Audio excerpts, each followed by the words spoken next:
नमस्कार, मैं हूं कुमार प्रमोद और बहुत स्वागत है आपका फर्स्ट बिहार झारखंड में। फर्स्ट बिहार झारखंड के तमाम डिजिटल प्लेटफॉर्म्स पर आप हमें लाइव देख पा रहे हैं और आज की सियासत की सबसे बड़ी खबर लेकर हम आपके सामने हाजिर हुए हैं। हम बार बार कहते हैं कि जो खबर हम दिखाते हैं वो शायद आपको जो खबर और ज्ञान बांटने वाले जो ठेकेदार हैं वो आपको नहीं बता पाएंगे, क्योंकि ना हम पर पैसे का दबाव होता है ना पावर का दबाव होता है। तो आज के दिन की सबसे बड़ी खबर लेकर हम हाजिर हैं। हमारे साथ हमारे सहयोगी विवेकानंद हैं और हम आपको बताएंगे बीजेपी की बात, उसी बीजेपी की बात जो फील गुड में यह कह रही है कि 2025 में 225 सीट जीतेंगे।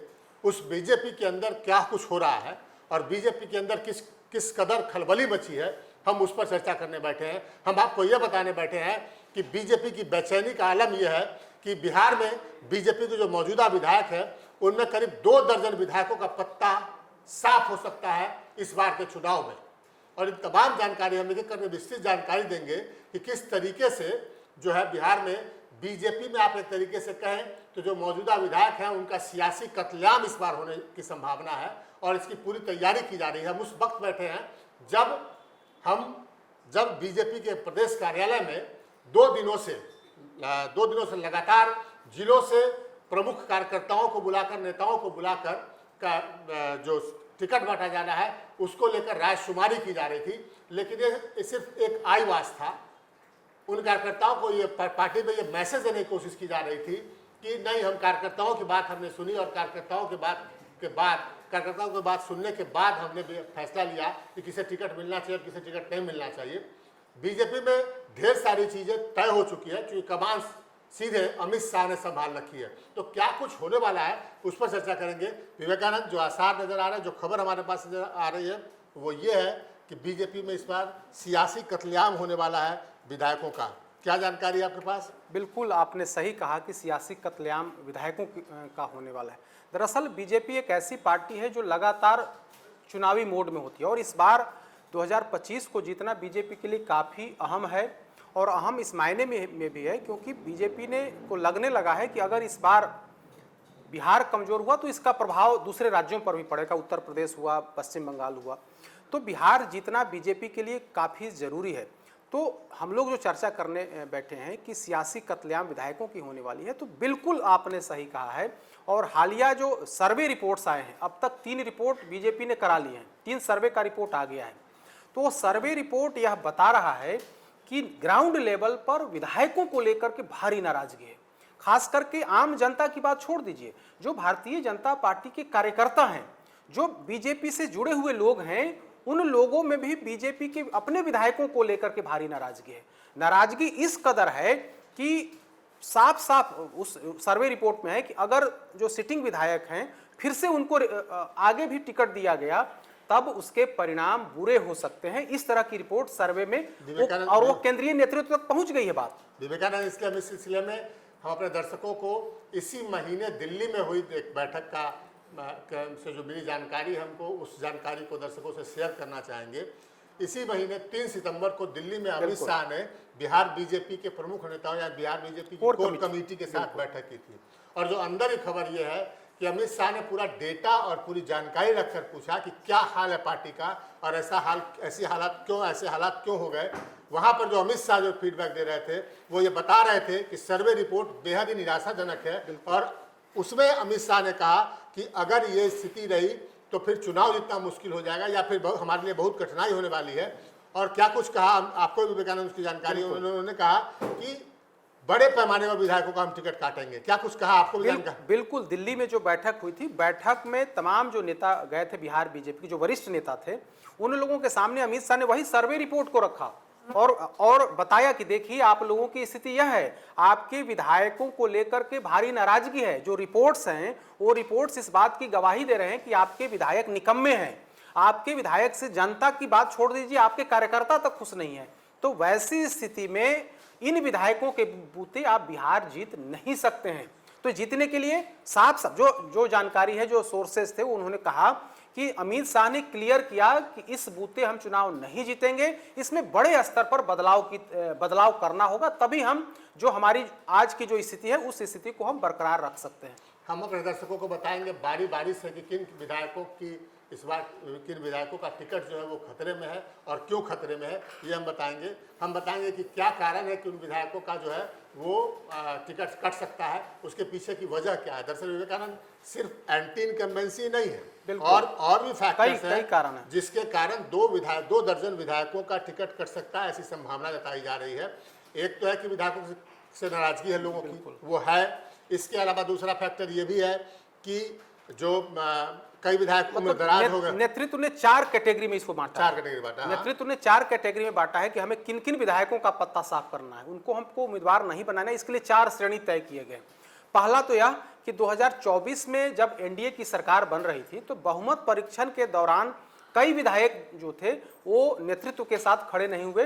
वो तेजस्वी यादव या कह सकते हैं महागठबंधन बाद में आए, लेकिन वो उनके संपर्क में महागठबंधन के संपर्क में थे। तो बीजेपी ने वैसे विधायकों को चिन्हित किया है और हाल फिलहाल में आप देखेंगे तो आर्थिक अपराध इकाई ने उन बीजेपी के विधायकों से पूछताछ की है। उसमें मिश्री लाल यादव हैं, उसमें भागीरथी देवी हैं, एक आध और विधायक हैं जिनसे भी पूछताछ नहीं की गई है। तो एक वह श्रेणी हो गया जो नेतृत्व के साथ खड़े नहीं रहे। दूसरे वैसे विधायक का पत्ता साफ हो सकता है जो उम्रदराज हैं, जिनकी उम्र 70-75 के आसपास हो गई है, तो उन विधायकों को भी चिन्हित किया गया है।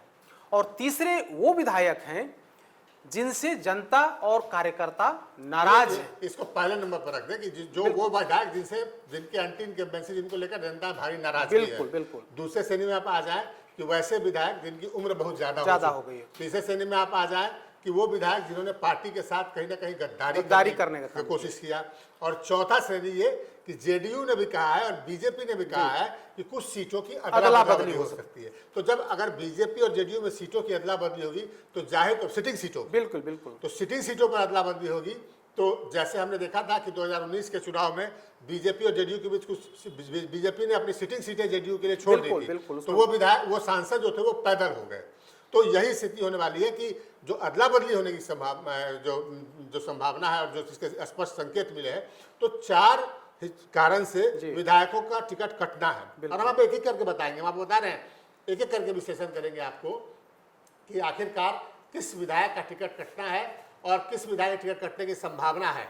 हालांकि आखिर वक्त में ऐसी स्थिति होती है कि तमाम फैक्टर्स के बावजूद, विरोधी फैक्टर्स के बावजूद बीजेपी मजबूरी में कुछ विधायकों को टिकट दे देती है। लेकिन गुजरात जैसे राज्यों से, हरियाणा जैसे राज्यों से बीजेपी ने यही सबक सीखा है कि जिनके खिलाफ एंटी इनकम्बेंसी है वहां पर हम उनको टिकट काटेंगे तो हमारी एंटी इनकम्बेंसी खत्म हो जाएगी और फिर हमको नया लाभ मिलेगा। तो हम शुरुआत करते हैं सीमांचल से, जहाँ 4 जिले हैं जो मुस्लिम बहुल जिले हैं, वो किशनगंज, अररिया, कटिहार, पूर्णिया, ये 4 जिले जो है विवेकानंद, ये यहाँ पर बीजेपी की संख्या बहुत कम है बीजेपी की, चूंकि वहाँ पर मुस्लिम बहुल जो इलाके हैं वहाँ पर बीजेपी के विधायकों को जीतने की संभावना कम होती है। आप देख रहे हैं कि लोकसभा चुनाव हुआ तो 4 में से 3 सीटें बीजेपी या एनडीए हार गया, एक सीट पर जीत हासिल हुई अररिया में। तो वहाँ पर हम पूर्णिया से ले लेते हैं। पूर्णिया जो है वहाँ के विधायक जो है वो विजय खेमका है और पार्टी के पास जो सर्वे रिपोर्ट है, जो हमारे पास खबर आई है, वो सर्वे रिपोर्ट ये है और कि विजय खेमका के खिलाफ नाराजगी जो है वो चरम पर है, जनता के बीच नाराजगी। और 2 टर्म 2 विधायक हैं। अभी हमने सीमांचल कॉन्क्लेव भी कराया था और हमारी टीम काफ़ी उस क्षेत्र में घूमी भी, तो उसका नतीजा, उसका जो हमारे पास जो खबर मिली, विजय खेमका की स्थिति है कि जिस चौक चौराहे पर आप खड़े हो जाइए वहाँ पर उनके खिलाफ जो लोग किस कदर उतरते हैं, मतलब आप शब्दों की बौछार करते हैं, इसके आप जो है आप इसके बारे में हम कम से कम कैमरे पर तो बोल नहीं सकते। तो विजय खेमका जो किसी दौर में सुशील मोदी के करीबी माने जाते थे और उसके कारण उनको सियासी लाभ उनको मिलता रहा, 2 टर्म से विधायक हैं, वो उनकी कुर्सी इस बार उनकी विधायकी जो खतरे में है। और वहाँ पर लोग कह रहे हैं कि अगर आप विजय खेमका को खड़ा करते हैं तो बीजेपी, और दूसरा पप्पू यादव का फैक्टर जो वहाँ सांसद बन के मतलब बनकर वहाँ पर आए हैं, तो उसके कारण जो है वो उनको अगर पप्पू यादव से मुकाबला करने वाला आदमी चाहिए तो विजय खेमका इसमें जो है वो कमजोर दिख रहे हैं। और वहाँ पर दरअसल कई नेताओं का नाम जो है वो बीजेपी में आ रहा है कि वो मजबूत है। अब जैसे एक वहाँ नूतन गुप्ता है, हमने देखा कि उनका काम जो है वहाँ पर काफ़ी ये चल रहा था। और जो हमारे बीजेपी सूत्र बता रहे हैं कि वहाँ पर जो है वो उनकी दावेदारी बहुत मजबूत है। और भी लोग हैं, हमने जो देखा वो हम आपको बता रहे हैं। तो ये पूर्णिया सीट पर जो है हम सीमांचल शुरू कर रहे हैं, वहाँ पर जो ये स्थिति है कि बीजेपी, और ये केंद्रीय नेतृत्व के पास रिपोर्ट है कि वहाँ पर एंटी इनकम्बेंसी जबरदस्त है और एंटी इनकम्बेंसी के कारण ही संतोष कुशवाहा पूर्णिया लोक सीट हारे हार थे, गए, बिल्कुल। लोकसभा सीट हारे थे। ये भी बीजेपी नेतृत्व की नजर में है तमाम कोशिश के बावजूद। सीमांचल की दूसरी सीट जो है वो नरपतगंज है वहाँ पर, बिल्कुल। और नरपतगंज के जो विधायक हैं वो जो है उनकी जो कुर्सी जो है वो जयप्रकाश यादव है, वो विधायक हैं वहाँ से, उनकी भी कुर्सी जो है वो खतरे में है। एक तो उनकी उम्र 70 के करीब हो चुकी है, बिल्कुल। विवेकानंद, दूसरा की एंटी इनकम्बेंसी भी है वहाँ पर। क्या लगता है वहाँ नरपतगंज सीट के बारे में? देखिए, वहाँ का भी जो सर्वे रिपोर्ट है वो निगेटिव है, विधायक के निगेटिव वो रिपोर्ट है।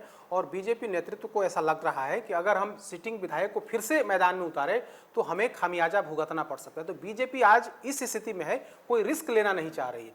बीजेपी के जो शीर्ष नेतृत्व है वो इस निष्कर्ष पर पहुंचा है कि अगर हमको बेटिकट करना है तो हम करें, लेकिन हमें सीट हर हाल में जीतना है। तो बीजेपी इसी फार्मूले पर चल रही है, हमें सियासी कत्लेआम करना पड़े तो हमें वो मंजूर है, लेकिन सीट गंवाना, हमारी जो सिटिंग सीट है वो गंवाना हमें मंजूर नहीं है।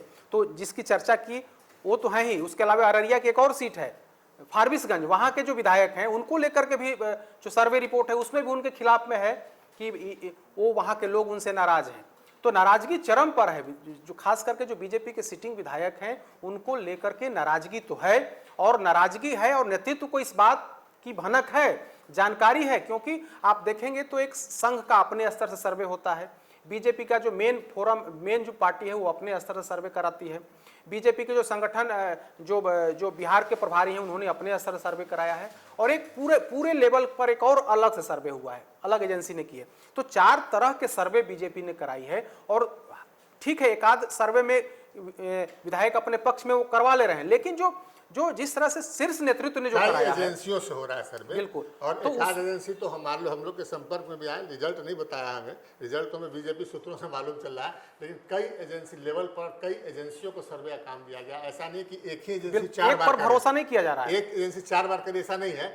4 बार अगर सर्वे कराना, अलग अलग एजेंसी और अलग अलग मतलब उसमें लोग इन्वॉल्व है। हम वहाँ की बात कर रहे थे सीमांचल की, अब ठीक सीमांचल से उल्टा हम देखेंगे बिहार के नक्शे पर जो नजर आता है वो आता है चंपारण का। बिल्कुल। और चंपारण के क्षेत्र की जो स्थिति है वहाँ भी बड़े पैमाने पर सियासी कत्लेआम मचने की संभावना है बीजेपी में। 3-4 विधायक तो स्पष्ट दिख रहे हैं इनको लग रहा है कि पत्ता साफ है। बिल्कुल पत्ता साफ। कई बार के विधायक भागीरथी देवी रामनगर से विधायक हैं, उनका पत्ता साफ होना ये तय है। बिल्कुल। चूंकि जब 2024 की शुरुआत में जब बीजेपी यहाँ पर नीतीश कुमार के साथ, नीतीश कुमार ने पहला बदला था और बीजेपी के साथ आए थे, तो वहाँ पर कई विधायक जेडीयू और बीजेपी के वो जो संपर्क में थे तेजस्वी यादव के, और अंतिम आखिरी वक्त में खेला करने वाले थे, तो उसमें से प्रमुख नाम था भागीरथी देवी रामनगर के विधायक हैं। इनका टिकट कर सकता है विवेकानंद। बिल्कुल, यह तो सर्वविदित है, मतलब यह मामला तो पब्लिक डोमेन में आ गया है। अभी हाल फिलहाल में आर्थिक अपराध इकाई ने इनसे पूछताछ की थी कि जब बिहार में जब बहुमत का परीक्षण हो रहा था तब आप कहाँ थी उस दिन। बजाबता सवाल पूछा गया है कि आप मतलब विपक्ष के संपर्क में थी। पूरी जानकारी आर्थिक अपराध इकाई को है कि उस दिन ये कहाँ थी, क्या कर रही थी, पूरी जानकारी है। ये विरोधियों से मिली हुई थी, लगातार बातचीत हो रही थी, और जब सवाल पूछा गया आर्थिक अपराध इकाई ने, उसकी जो टीम है सवाल पूछी तो जवाब नहीं जुट पा रहा था। भागीरथी देवी हमको याद है वो मोमेंट कि जब बहुमत परीक्षण होना था विधानसभा में, तो उससे पहले 3-4 दिनों पहले से गायब थी, और जब इनको लगा कि नहीं खेल बिगड़ गया है तो भागी हुई विधानसभा में पहुंची थी। ना हमारा तबीयत खराब रहे,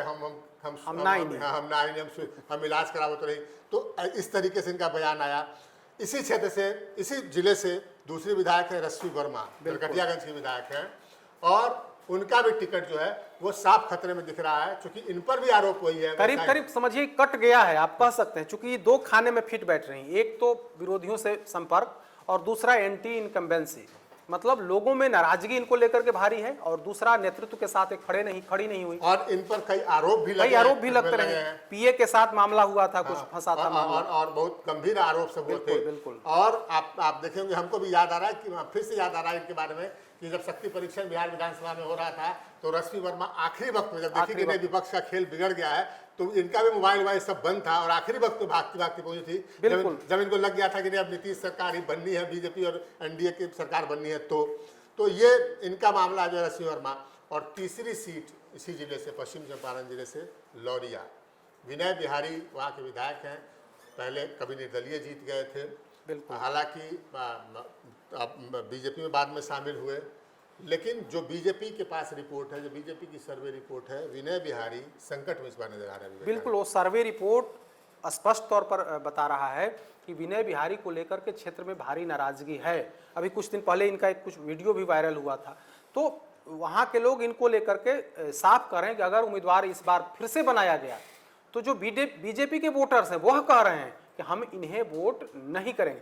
तो बीजेपी आज की तारीख में ऐसा रिस्क लेने को तैयार नहीं है, खासकर उस इलाके में जहां जो बीजेपी का गढ़ है। तो अगर टिकट बीजेपी काटती है तो उसका मतलब सीधा पॉजिटिव प्रभाव बीजेपी पर पड़ेगा और जो नाराजगी है वो नाराजगी समाप्त हो जाएगी। और आप देखेंगे कि एक इनकी भूमिका नजर आई थी लोकसभा चुनाव के वक्त कि जब पवन सिंह और इन सब तमाम मामलों में बीजेपी फंसी थी, जो पार्टी नेतृत्व के खिलाफ ही बयान दे रहे थे। तो एक तो इनको लेकर ऑब्जेक्शन सहयोगी पार्टियों को भी, खासकर उपेंद्र कुशवाहा जैसे जो उनकी पार्टी राष्ट्रीय लोक मोर्चा, ऐसी पार्टियों को भी विनय बिहारी को लेकर पिछली बार भी 2020 में भी था, ऐसी खबर आई थी कि इनका टिकट कट सकता है, लेकिन इन वक्त पर चाहे कुछ मजबूरी रही हो बीजेपी ने इनको टिकट दिया और फिर जीत भी गए। लेकिन इस बार ऐसी खबर है कि विनय बिहारी का पत्ता साफ हो सकता है। हम फिर आ जाते हैं लौट के, फिर उसके बाद बढ़ते हैं आगे। हम आ जाते हैं मुजफ्फरपुर ज़िले में। मुजफ्फरपुर ज़िले की जो सीट, जो खबर आ रही है, दरअसल आप विवेकानंद देखेंगे तो वहाँ तो एक बिहार सरकार में जो मंत्री हैं उनकी सीट खतरे में है, और वहाँ केदार प्रसाद गुप्ता कुढ़नी विधानसभा क्षेत्र है। लगातार उनके विरोध की खबरें सामने आ रही है। केदार प्रसाद गुप्ता जो है वो कानू जाति से आते हैं, और सबसे बड़ा फैक्टर ये, एक तो एंटी इनकम्बेंसी के खिलाफ बहुत, इसलिए विरोध 2020 में तो हार भी गए थे, तो उपचुनाव में जीते हैं, उपचुनाव जीते हैं। और उसके बाद एंटी इनकम्बेंसी की लगातार खबरें हैं इनके बारे में, कभी क्षेत्र में लोगों के पास नहीं जाना, समस्या नहीं सुनना। और सबसे बड़ी बात यह है कि वहाँ पर वैश्य तबका जो कहा जाता है उसकी दो उपजातियाँ टकरा गई हैं। वहाँ से एक अबोध साहू एक कैंडिडेट हैं जो बीजेपी के ही हैं, और उन्होंने खुला ऐलान कर दिया कि पार्टी हमको टिकट नहीं। वो तेली जाति से आते हैं, ये कानू जाति से आते हैं। तो एक तो एंटी इनकम्बेंसी, दूसरा अगर अबोध शाह खड़े हो गए तो फिर तेली वोट जो है बीजेपी का वो पूरा गड़बड़ा जाएगा। और तेली वोटरों की संख्या बिहार में वैश्य तबके में आप देखेंगे सबसे ज़्यादा है। तो वहाँ जो है केदार प्रसाद गुप्ता की जो है वो विधायक की जो है इस बार टिकट मिलना बेहद जो है वो, मतलब आप इसको कह सकते हैं कि इस बार संकट में है ये, और कहीं कोई चमत्कार ही इनको जो है वो इनको वापस जो है टिकट दिलवा सकता है। जीत हासिल करना इनके लिए बेहद मुश्किल होगा। बीजेपी के ये सर्वे रिपोर्ट में है। रामसूरत राय या रामसूरत कुमार औराई से विधायक है, मंत्री राज्य सरकार में रहे थे, राजस्व एवं भूमि सुधार विभाग के रहे थे।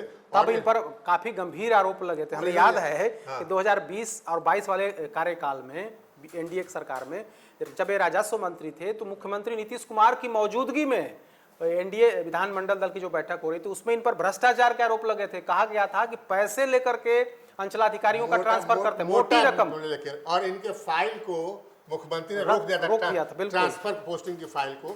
वो तो एक अलग मामला है, लेकिन जो औराई क्षेत्र से विधायक है वहाँ जो बीजेपी का जो कोर वोटर है वो इनसे भारी नाराज है। इनके साथ प्रॉब्लम ये है कि ये यादव जाति से आते हैं, लेकिन इस जाति का वोट तेजस्वी यादव के साथ है, और जो बीजेपी का वोट है वहाँ पर उसको इन्होंने नाराज कर रखा है। तो इसके कारण ये भारी मुसीबत में पड़े हैं, और इनका टिकट कट जाए तो हैरानी नहीं होनी चाहिए। और कई दावेदार, इसी जाति के कई दावेदार जो है वहाँ पर वो खड़े हैं बीजेपी के सामने। फिर हम कह लें पारू क्षेत्र है, कई दफे के विधायक वहाँ अशोक कुमार सिंह हैं, और उनको लेकर भी बीजेपी के पास जो निगेटिव है, ये मुजफ्फरपुर जिले की बात बता रहे हैं, बीजेपी के पास जो सर्वे है वो निगेटिव है, और इन पर भी कई काम नहीं करवाने जनता का, और जो है बहुत सारे ढेर सारे ऐसे आरोप हैं जो ये बता रहे हैं कि अशोक कुमार सिंह का जो है इस बार सीट खतरे में है, और जो उनका समीकरण है वो ठीक नहीं है। तो ये जो है ये मुजफ्फरपुर जिले की हम बात कर रहे थे, पारू विधानसभा, हम पारू विधानसभा की बात कर रहे थे। हम आगे भी चल सकते हैं, हम वैशाली में भी चल सकते हैं कि वैशाली जिला जो बगल में सटा हुआ है, तो आप देखेंगे वहाँ पर जो बीजेपी का जो प्रेजेंस है, तो नित्यानंद राय के कारण प्रेजेंस है वहाँ पर, नित्यानंद राय की पहचान है। लेकिन नित्यानंद राय ने पिछली दफा लालगंज सीट से संजय कुमार सिंह को टिकट दिलवाया था। संजय वहाँ के जिलाध्यक्ष हुआ करते थे वैशाली। तो संजय कुमार सिंह को जो लालगंज की स्थिति है वहाँ पर संजय कुमार सिंह को लेकर जो स्थिति है वो बेहद जो है वो मतलब अभी तो कुछ दिन पहले उनका एक वीडियो वायरल हुआ था जिसमें कार्यकर्ताओं को गाली देते हुए वीडियो वायरल हुआ था। किसी काम के लिए किसी व्यक्ति ने उनसे सवाल पूछ दिया तो गाली गलौज पर उतारू हुए थे। तो पूरी जानकारी इनके खिलाफ, पूरी जानकारी जो है नेतृत्व का है कि क्षेत्र में इनकी पकड़ उस हिसाब से नहीं है, या फिर व्यवहार कुशल जो एक विधायक बना चाहिए, व्यवहार कुशल विधायक नहीं है। तो इनको लेकर के भी नाराजगी है। और सर्वे रिपोर्ट में इस बात की बजाबता उसमें गवाही है कि सर्वे रिपोर्ट यह बता रहा है कि क्षेत्र में इनको लेकर के लोग नाराज हैं, खास करके जो बीजेपी के कोर वोटर्स हैं वो नाराज हैं। तो अगर कोर वोटर नाराज हो जाए, अगर आप आरजेडी का एम और वाई नाराज हो जाए तो फिर क्या होगा? उसी तरह से अगर बीजेपी का जो कोर वोटर्स जो हैं वो नाराज हो जाएं तो बीजेपी कैंडिडेट कहां टिकेंगे, यह समझ सकते हैं। हम एक करके बता रहे हैं कि आखिरकार किन सीटों पर बीजेपी के विधायकों का, मौजूदा विधायकों का पत्ता कट सकता है। और मुजफ्फरपुर जिले की हमने बात कर ली, अब हम आगे बढ़ते हैं। हमने वैशाली जिले की बात कर ली, हम आगे बढ़ते हैं। एक बगल में उसका जिला सारण जिला है, छपरा जहाँ सीट है, विधानसभा सीट है, वहाँ विधायक जो है डॉक्टर सीएल गुप्ता है वहाँ पर। और उनका टिकट जो है कटने की संभावना जो है पूरी इस बार बन रही है। और उसमें फैक्टर एक तो एंटी इनकम्बेंसी है, दूसरा कि वो बेहद उम्रदराज हो चुके हैं, क्योंकि सिविल सर्जन से रिटायर होने के बाद राजनीति में आए और अब संभवतः 70 प्लस के उम्र के हैं, 75 प्लस लोग 75 प्लस के आसपास बता रहे हैं। तो और उस हिस्सा क्षेत्र में भी उस हिसाब से सक्रिय नहीं है। तो एक तो उम्र उनके लिए बाधक बन रही है, और खबर यही है कि कई उम्रदराज विधायकों का टिकट कट सकता है, उसमें ये भी है। सीएल गुप्ता का भी नाम है। हम बारी बारी से आगे बढ़ते हैं और हम लगातार आपको बता रहे हैं कि क्या कुछ हो सकता है। हम चलते हैं बांका जिले की ओर, जहां बांका जो मूल विधानसभा क्षेत्र है, वहां पर राम नारायण मंडल बिहार सरकार में मंत्री रह चुके हैं, कई टर्म विधायक रह चुके हैं। और इस बार एक तो उम्र फैक्टर है और दूसरा एंटी इनकम्बेंसी के खिलाफ जबरदस्त है। ये बीजेपी की सर्वे रिपोर्ट देखिए, हम बार बार बता रहे हैं कि हम अपनी ओर से कुछ भी नहीं बोल रहे हैं। ये जो बोल रहा है बीजेपी की सर्वे रिपोर्ट है, सर्वे रिपोर्ट के मुताबिक बोल रहा है। और सर्वे रिपोर्ट जो बता रहा है वो हम आपको बताने की कोशिश कर रहे हैं कि बीजेपी किन विधायकों का बड़े पैमाने पर, बीजेपी को दरअसल खून का चस्का लग चुका है कि अगर हम मौजूदा सिटिंग विधायकों एंटी इनकम्बेंसी को दूर करना है तो बदल दो। अब हरियाणा में मुख्यमंत्री को बदल दिया, वो मुख्यमंत्री बड़ा प्रिय थे अमित शाह और नरेंद्र मोदी के, तो उनको लेकिन मुख्यमंत्री पद से हटा के केंद्रीय मंत्री बना दिया, लेकिन मुख्यमंत्री को अचानक बदल दिया। तो बीजेपी इसी तरीके का फॉर्मूला बिहार में अपनाने जा रही है। हम चलते भागलपुर जिला में बात कर लेते हैं। कहलगांव सीट है और वहाँ पर पवन यादव जो है वो जो है वहाँ पर बीजेपी के विधायक हैं, और कभी भूपेंद्र यादव के करीबी माने जाते थे, इस कारण उनको टिकट मिल गया और फिर चुनाव भी जीत गए। लेकिन इस बार उनकी जो है वो स्थिति लग रही है डबाडोल, चूंकि एंटी इनकम्बेंसी जो बीजेपी की सर्वे रिपोर्ट है विवेकानंद वो ये बता रही है, और कई वीडियो तस्वीरें भी सामने आई है जिससे पवन यादव को लेकर लोगों में भारी नाराजगी दिख रही है। विवेकानंद बिल्कुल आपने सही कहा कि नाराजगी है, और हो सकता है कि वो सीट कहीं अदला बदली में की भेंट न चढ़ जाए। वो चूंकि नीतीश कुमार की उस सीट पर नज़र है, और वह सीट कभी सदानंद सिंह की वो सीट हुआ करती थी जो कांग्रेस के वरिष्ठ नेता थे। अब सदानंद सिंह के बेटे जेडीयू में हैं, नीतीश कुमार और जेडीयू की पूरी कोशिश है कि उस सीट पर उनके बेटे जो हैं उनको वहां से उम्मीदवार बनाया जाए। लेकिन वो चूंकि वो सिटिंग सीट है अभी वर्तमान में, और उनको लेकर के क्षेत्र के लोग नाराज हैं, बीजेपी के वोटर्स नाराज हैं, तो हो सकता है कि उस श्रेणी में वो सीट आ जाए कि सीटों की अदला बदली में कहीं वो सीट उस तरफ नहीं, यानी कि सहयोगी दल की तरफ न चली जाए। तो ये सीट हम जो बता रहे थे कि ये पवन कुमार यादव कहलगांव उनका जो है, बांका का हमने बताया, रामनारायण मंडल की बात बताई। अब हम बढ़ जाते हैं, हम सीधे पटना की बात कर लेते हैं। बिल्कुल। और दिलचस्प बात है कि पटना जिले के दो नेताओं की जो है ना वो इस बार विधायक की जो है संकट में दिख रही है। सबसे पहले तो हम विधानसभा के मौजूदा अध्यक्ष नंदकिशोर यादव की बात कर रहे हैं। तो नंदकिशोर यादव की पटना साहिब सीट जो है ना वो खतरे में नजर आ रही है। दो कारण है इसके, एक तो उम्र, दूसरा 2 दफे से नंदकिशोर यादव खुदा करते जीत रहे हैं। जो 15 में तो बहुत मुश्किल से जीते थे, और एनडीए का जो कोर वोट जो माना जाता है वो इनके खिलाफ है, उनको अपनी जाति का वोट नहीं मिल रहा है। और तीसरी बात की जो विधानसभा का जो आखिरी सत्र था उसमें उन्होंने सत्ता पक्ष के साथ जो व्यवहार किया उसको लेकर ढेर सारे सवाल उठे। विवेकानंद नेतृत्व से चिंतित हो गया था उसमें। हमें याद है जब जिस तरह से वे मंत्रियों को हड़का रहे थे, जिस तरह से मंत्रियों को हड़काते हुए अपनी सीट से उठ जाने की धमकी दे रहे थे, इससे नेतृत्व काफी मतलब उस समय चिंतित असहज हुआ था कि आखिर हमने जिस व्यक्ति को, जिस नेता को हमने उस कुर्सी पर बिठाया, इतने अहम कुर्सी पर बिठाया, और उनका व्यवहार वो इस तरह से कर रहे हैं, जबकि वो इतने सीनियर लीडर हैं, वो इस तरह से कर रहे हैं। तो बीजेपी, हमें याद है कि जब इस तरह का मामला आया तो खुद प्रदेश के अध्यक्ष विधानसभा के अध्यक्ष के यहाँ गए थे और शायद नेतृत्व का संदेश है। नेतृत्व का संदेशा लेकर के गए थे कि आप कुर्सी पर बैठ करके ऐसे नहीं कर सकते हैं। आप सत्ता पक्ष के, वो भी डिप्टी सीएम और वरिष्ठ मंत्री प्रेम कुमार को जिस तरह से उनको हड़काया था, तो यह बात केंद्रीय नेतृत्व के संज्ञान में आया था और केंद्रीय नेतृत्व ने संदेशा भिजवाया था कि ऐसा आप नहीं करें। तो उनके सीआर खराब है उनका, बिल्कुल। और बड़ी चर्चा है कि सम्राट चौधरी जो मौजूदा डिप्टी सीएम है वो इस सीट से दावेदार हो सकते हैं, क्योंकि जबरदस्त चर्चा है इसकी। जबरदस्त चर्चा है। और दरअसल एक चर्चा ये भी है कि बीजेपी अपने दिग्गजों को, जो चुनाव नहीं लड़ते, जो विधान परिषद जाते हैं या फिर जो सांसद के से रिटायर, जो इस बार हार गए चुनाव, ऐसे दिग्गजों को चुनाव मैदान में उतार सकती है। तो सम्राट चौधरी की चर्चा जो है वो पटना साहिब सीट से उतरने की हो रही है। किशोर जी की कुर्सी डगमगा रही है, और जब बिहार विधानसभा में वो सत्ता पक्ष को बेतरह डांट रहे थे, और तो ये भी चर्चा थी कि वो कहीं और भी उनका निशाना है अपने पुत्र, जबरदस्त चर्चा हुई थी। अपने पुत्र के लिए कहीं और भी वो सेटिंग कर रहे हैं। सेटिंग तो करने मास्टर हैं, पॉलिटिकल सेटिंग करने में नंद किशोर जी, तो उनको लेकर जो है वो चर्चाएं होती रही है। कुम्हरार में, पटना में एक कुम्हरार सीट है विवेकानंद, और वहाँ से अरुण कुमार इनको नॉन परफॉर्मर विधायक के तौर पर इनको नेतृत्व जानता है कि नॉन परफॉर्मर विधायक, और उम्र भी काफी हो, उम्र भी तो है ही, और सबसे कह सकते हैं कि नॉन परफॉर्मर मतलब ना तो पार्टी के हित की बात हो, मतलब वो कर पाते हैं, न ही वो क्षेत्र के लोगों की बात कर पाते हैं। तो नॉन मतलब सबसे अगर खराब, अगर 10 विधायकों की आप लिस्ट देखेंगे तो उसमें इनका नाम आता है, अरुण कुमार सिन्हा का नाम आता है। और पार्टी को खतरा है कि हम पटना जैसे गढ़ में अगर हम अगर बड़ी जीत नहीं, हम ये नहीं कह रहे हैं, अगर अरुण कुमार सिन्हा को भी पटना में कुम्हरार से खड़ा किया जाए तो बीजेपी जैसे जैसे चुनाव जीत सकती है। लेकिन पार्टी का है कि पटना जैसे जगह पर बड़ा मैसेज, बिल्कुल कि भाई हम यहाँ पर हम जीत रहे हैं तो बड़े वोट अंतर से जीते। तो अरुण कुमार सिन्हा जी इस बार विदा हो सकते हैं, उम्र भी ज्यादा हो गई है। हालांकि ये लगे हुए हैं कि हमारी जगह मेरे बेटे को जो है उम्मीदवार बन जाए। इनकी दाल, बेटे वाली दाल किसी के बिहार में नहीं गलने वाली है। बीजेपी ने नेतृत्व ने यह भी सारा स्पष्ट किया है कि बेटे वाली दाल इस बार, नंद किशोर जी भी अपने बेटे के बारे में बड़े चिंतित है और उनका भविष्य बनाना चाहते हैं, ऐसी चर्चा हो रही, लेकिन उनका जो है वो दाल गलने की संभावना जो है वो कम नजर आ रही है। हम पटना जिला की बात कर लें अगर, तो यहाँ एक और सीट है, वो है बाढ़। वहाँ पर ज्ञानेंद्र सिंह ज्ञानू जो है वो विधायक है बीजेपी के।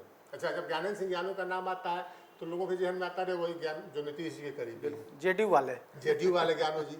तो हालांकि 2 टर्म से वो बीजेपी के विधायक हैं, लेकिन बीजेपी नेतृत्व इनसे खुश नहीं है। कुछ समय पहले इनको नोटिस भी दिया गया था, चूंकि पार्टी लाइन के खिलाफ जाकर के बयानबाजी कर रहे थे और पार्टी की गतिविधियों में शामिल नहीं होते हैं। तो पार्टी ने डेड विधायक के तौर पर, राजनीतिक तौर पर इनको डेड विधायक के तौर पर मानती है। और सर्वे रिपोर्ट में भी है कि ज्ञानू जी से लोग जो है कार्यकर्ता, बीजेपी के कार्यकर्ता नेता खुश नहीं है। अब देखने वाली बात होगी क्या हो पाता है। एक खबर यह भी है कि वो सीट फिर से एक बार कहीं जेडीयू को न चली जाए, क्योंकि जेडीयू की नज़र उस पर है, खास करके जो ललन सिंह हैं उनकी नज़र उस सीट पर है। और कुछ दिन पहले आप देखेंगे तो आनंद मोहन भी वहाँ गए हुए थे। एक चर्चा यह भी है कि आनंद मोहन अपने बेटे के लिए लगे हुए हैं कि हो सकता है कि अगर नीतीश कुमार तैयार हो जाएं तो शिवहर से अपने बेटे को शिफ्ट बाढ़ किया जा सकता है। अपने बेटे को बाढ़, नवीनगर ऐसे कई सीटों पर सेट करने की कोशिश कर रहे हैं, ऐसी चर्चा है। बिल्कुल। लेकिन हालांकि पार्टी नेतृत्व उसमें कितना सहमत है ये हम नहीं बता सकते, लेकिन चर्चा है। और जिस तरीके से उनके दौरे हो रहे हैं ना आनंद मोहन और लवली आनंद के, उससे लग रहा है कि सेटिंग करने में कहीं और से लगे हैं। तो ये स्थिति है वहाँ पर। तो ज्ञानेंद्र सिंह ज्ञानू की स्थिति खराब है पार्टी में। अब ये हो सकता है नीतीश कुमार के बड़े करीबी रहे हैं, किस दौर हो सकता है कि उसका लाभ मिल जाए कि वो जेडीयू वो सीट ले ले और ज्ञानेंद्र सिंह ज्ञानू जो है वहाँ टिकट दे। लेकिन ललन सिंह के नज़र में ज्ञानेंद्र सिंह ज्ञानू एक तरीके से आप कहें चढ़े हुए हैं, तो फिर उनको जेडीयू टिकट मिलना वहाँ पर मुश्किल होगा। पार्टी की नज़र में भी ये, पार्टी की गतिविधियों से दूर रहना, पार्टी के खिलाफ बयानबाजी करना, नोटिस इनको जारी हो चुका और एंटी इनकम्बेंसी, ये सब फैक्टर मिलकर बता रहा है कि ज्ञानेंद्र सिंह ज्ञानू जो है वो इस बार खतरे में है। हम कई सारे सीटों की बात कर रहे हैं और कई सारे एक एक करके आपको बता रहे हैं कि आखिरकार किन सीटों पर बीजेपी का जो है वो इस बार विधायकों का जो है ना वो टिकट कट सकता है। हम एक चर्चा कर लेते हैं शाहाबाद क्षेत्र की। बिल्कुल। अभी हम शाहाबाद में पूरी हमारी टीम थी, हमने शाहाबाद कॉन्क्लेव किया और शाहाबाद में इसके लोगों की राय जानी। क्षेत्र में भी हमारी कई टीम है वहाँ पर। तो हमने विवेकानंद देखा कि देखिए आप 2020 का चुनाव देखेंगे तो 22 सीट वहाँ पर थी, तो उसमें से 2 सीट केवल एनडीए जीत पाई थी, बाकी 20 सीट जो है महागठबंधन जीत गया था, या इंडिया ब्लॉक जो भी कह लें वो जीत गया था। हालांकि बाद के दिनों में स्थिति बदली, 2 सीटों पर उपचुनाव हुआ, तरैया और रामगढ़ में, तो वहाँ पर बीजेपी फिर जीती वहाँ पर, लेकिन बाद में कुछ कांग्रेस के विधायक जो है वो पाला बदल कर आए, लेकिन सिर्फ 2 सीट जीती थी। वो 2 सीट में थी आरा, जो आरा या भोजपुर जिला जिसको कह ले, उसमें एक आरा सीट और दूसरी बड़हरा सीट। बड़हरा से राघवेंद्र प्रताप सिंह और आरा से अमरेंद्र प्रताप सिंह, ये दोनों सीट वहाँ से चुनाव जीते थे। और इन दोनों की कुर्सी जो है इस बार, दोनों की विधायकी जो इस बार खतरे में है, दोनों का पत्ता साफ जो है हो सकता है। पहला कारण तो ये कि इन पर भीतरघात का आरोप है। जबरदस्त। आरके सिंह ने तो खुलेआम आरोप लगाया था कि यहाँ के विधायकों ने हमें हराया, और दोनों विधायकों का नाम वो ले रहे हैं। अमरेंद्र प्रताप सिंह बड़े सीनियर लोग रहे हैं, यहाँ पर मंत्री रहे हैं, विधानसभा के उपाध्यक्ष रहे हैं, लेकिन इनको लेकर जो अब इनकी उम्र काफ़ी हो चुकी है और क्षेत्र में भी जो इनकी स्थिति है वो स्थिति अच्छी नहीं है, सक्रिय नहीं ज़्यादा, सक्रिय नहीं है, और जो जनता के बीच जो है वो इनका प्रेजेंस जो है वो कम होता है, तो इसको लेकर एंटी इनकम्बेंसी ज़्यादा है।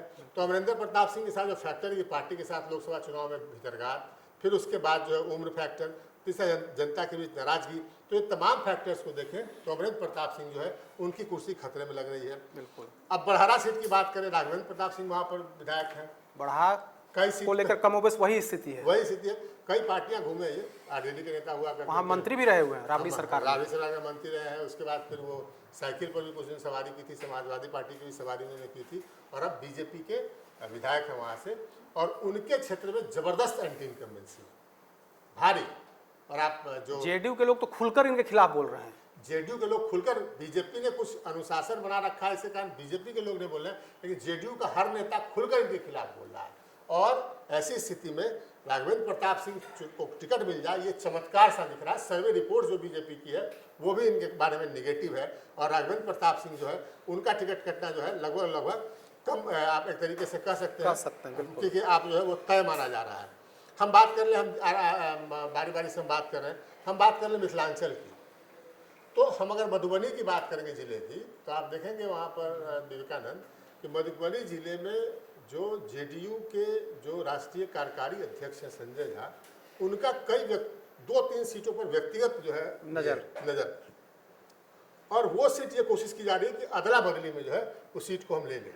बिल्कुल। तो ऐसे में वहाँ पर हमको नजर आता है कि बेनीपट्टी जो है वो सीट जो है वो विनोद नारायण झा वहाँ से विधायक हैं, मंत्री भी रह चुके हैं, अच्छे खासे अंतर से जीते भी थे, लेकिन अदला बदली की भेंट वो सीट चढ़ सकती है, क्योंकि एक और सीट पर जेडीयू के राष्ट्रीय कार्यकारी अध्यक्ष की नजर है, और वहाँ के जो सिटिंग विधायक हैं उनको जो है वहाँ पर बेनीपट्टी भेज दिया जाए, और जो है वो वहाँ पर वो सीट जेडीयू को दे दी जाए, जो जेडीयू कार्यकारी राष्ट्रीय अध्यक्ष संजय झा जो चाह रहे हैं अपने लिए सीट, तो उसको लेकर काफ़ी चर्चा है दरभंगा में। मधुबनी जिले की हम बात करें, मिथिलांचल की बात करें, फिर वह मिथिलांचल में अलीनगर दरभंगा में सीट है, बिल्कुल, और वहाँ के मिश्री लाल यादव, चर्चे उनके कारनामे जग जाहिर है, विवेकानंद आप तो जानते ही हैं क्या स्थिति है। 2020 में वीआईपी से जीते थे जी, वीआईपी से जीते, फिर बीजेपी में शामिल हो गए, लेकिन 2024 में जब एनडीए सरकार बनी और जब विधानसभा में बहुमत हासिल करना था, तो इसी बीच ये भी पलटी मार गए, ट्रेसलेस हो गए थे। इनके बारे में भी कहा गया कि इन्होंने तेजस्वी यादव के उनके संपर्क में थे, और कुछ दिन पहले तेजस्वी यादव के घर के लालू यादव घर के बाहर टहलते हुए भी दिखे थे। तो इनके, और अभी हाल फिलहाल में इनसे आर्थिक अपराध इकाई ने पूछताछ भी की है, उसी केस में कि आप उधर मिले हुए थे, और मिले नहीं हुए थे, मैंने सिर्फ मिले हुए थे वो नहीं था, मिले हुए थे उसके लिए आपको पैसे और दूसरे चीज दिए गए, तो ये पक्का है। और एक और बात है कि ये अपने ही दल के यानी कि बीजेपी के विधायकों से ही टकराते रहे, कई केस वैस भी उस इलाके में हुआ है। ठीक बात। और इनकी स्थिति है कि आप लिख सकते हैं कि मिश्री लाल यादव का टिकट कटना बीजेपी से वो तय है, और ये खुद मिश्री लाल यादव ही समझ रहे हैं कि हमारा टिकट, मान चुके हैं कि टिकट होना तय है, और इसलिए जो है वो घूम टहल रहे हैं लालू प्रसाद यादव, तेजस्वी यादव के घर के बाहर। तो उनकी कोशिश है कि कहीं जो है हमारी सेटिंग जो है वो एक पोलो रोड में तो बजाता हूँ देखे गए थे कि उनके तेजस्वी यादव के गेट के बाहर खड़े थे और एंट्री लेने की कोशिश कर रहे थे, लेकिन वहां पर एंट्री नहीं मिली थी। तो वहां पर चूंकि तेजस्वी यादव को जो फीडबैक है वो भी इनके बारे में जो है वो नहीं है, अच्छा नहीं है। हम एक और सीट की चर्चा कर लें, वो गया जिले की वजीरगंज सीट है, और वहाँ पर वीरेंद्र सिंह जो है वो बीजेपी के एमएलए हैं।